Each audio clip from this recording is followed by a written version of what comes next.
L'opération d'enrôlement des candidats aux examens d'État tend vers les dernières lignes.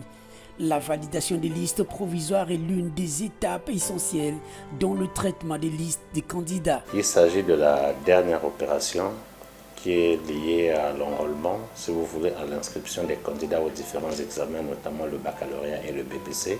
Après les inscriptions faites en ligne, nous imprimons les listes provisoires que nous envoyons dans les établissements via les directions départementales. Un délai de 15 jours leur est accordé pour corriger les listes. Après cette mise à jour, nous aurons une liste des candidats validés. Quand je parle de liste, il s'agit des listes des candidats au BPC et des candidats au baccalauréat. Les listes, bien entendu, sont affichées par établissement et chaque établissement est logé dans une direction départementale qui constitue sa tutelle.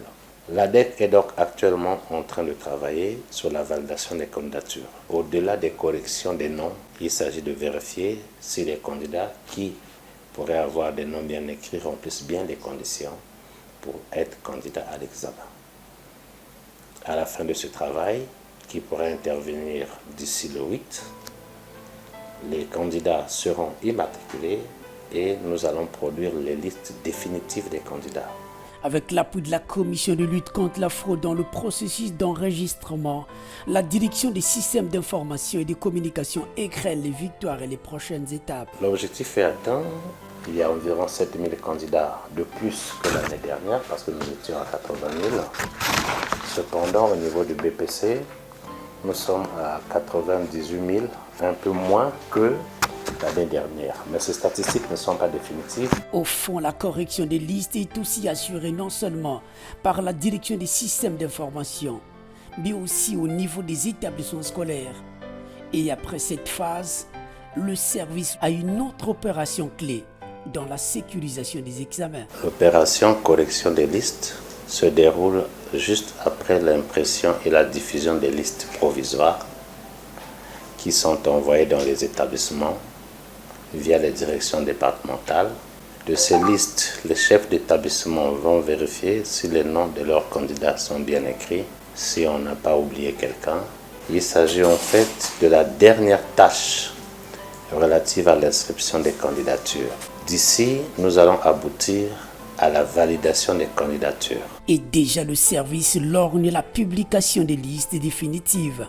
À partir de lundi prochain, nous pourrons compter sur la publication des listes définitives. Il faudra bien entendu matriculer et se rassurer que tous les départements ont envoyé leurs listes. Mais nous sommes sûrs qu'ils nous suivent et qu'ils s'efforceront de nous envoyer les listes des candidats pour que nous fassions la mise à jour de la base de données. Parce qu'après, nous avons des activités qui vont se suivre et nous courons après les délais. Par contre, la plateforme est restée en ligne pour la saisie des photos. Je réitère la même information auprès des chefs d'établissement. Il faut qu'ils fassent la collecte ou la saisie des photos des candidats. La plateforme est encore en ligne, mais jusqu'au 15. Pourquoi? Simplement parce que lorsque nous aurons les listes définitives, nous allons procéder à l'impression des fiches d'anonymat. Mais juste après le 15, nous allons procéder à l'impression des badges des candidats. On commencera par le BPC. La plateforme est encore disponible. Il faut que chaque chef d'établissement se rassure qu'il a bel et bien saisi la photo de son candidat. Et si le candidat n'a pas de badge, il n'ira pas en salle de classe, mais ce sera au chef d'établissement de répondre devant son candidat. Pourtant, il faut rassurer certains chefs d'établissement. Il y a quelques établissements qui, pour quelque raison que ce soit, n'ont pas pu inscrire leurs enfants en ligne. Nous leur demandons de ne pas s'inquiéter. Nous avons les matrices à l'ADEC, sauf si ces établissements-là n'avaient pas déposé leur dossier physique dans les directions départementales. Pendant cette session que nous sommes en train de valider les candidatures, nous allons prendre les matrices qui sont à la direction des examens et concours et les faire saisir ici pour faire la mise à jour. Donc ces établissements recevront uniquement les listes définitives et nous verrons à ce qu'il y ait moins d'omissions. Le DSIC reste de marbre. Le délai sera respecté, répète-t-il.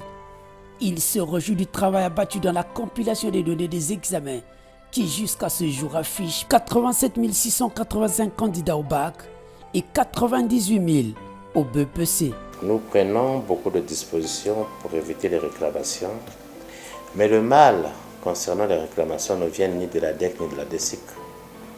Ça provient souvent des chefs d'établissement véreux qui s'organisent à ne pas inscrire leurs enfants. Ça vient également de la part de quelques élèves irréguliers qui, au finish, ne sont plus acceptés par leurs propres établissements. Maintenant, si dans la correction, l'établissement n'a pas fait attention ou a rejeté un certain nombre d'enfants pour quelque raison que ce soit, ce n'est pas la responsabilité de la direction des examens et concours.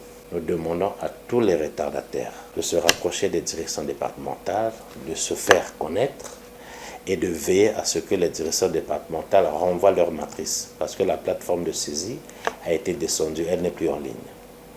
Comme ça, ces matrices envoyées ici, nous avons des agents ici qui vont les saisir à leur place. Mais nous souhaiterons qu'à la longue, que cela ne se répète plus, parce que ça nous fait des charges supplémentaires. La décentralisation des inscriptions a permis de désengorger la direction des examens et concours. Les réclamations des candidats officiels sont gérées dans les établissements scolaires et celles des candidats libres dans les directions départementales. Pour les candidats, ce qui compte, c'est que les listes définitives soient publiées et qu'ils sachent qu'ils sont retenus comme candidats, tant pour le BPC que pour le bac. Pour la direction des examens et concours, avec toutes les structures qui la soutiennent pour organiser les examens, il restera l'impression des fiches d'anonymat, l'impression des badges des candidats. Au niveau de la publication des listes, on prendra soin de faire de telle sorte que les listes arrivent dans les établissements. Elles seront également publiées dans l'application Digidec. Ensuite, il y aura la répartition des candidats par centre. Et cette répartition-là également sera publiée dans Digidec, tout comme dans les listes, qu'on enverra dans les établissements 2 semaines avant la date exacte de l'examen. Après cela, il n'y a plus rien à faire, que les candidats se préparent pour affronter leur examen. Ça sera pour le premier, le baccalauréat, je crois que c'est le 13 juillet. Le directeur des systèmes d'information mise sur l'apport des élèves et des parents d'élèves pour les réclamations. Pour lui, il faut éviter les plaintes qui minent souvent les examens.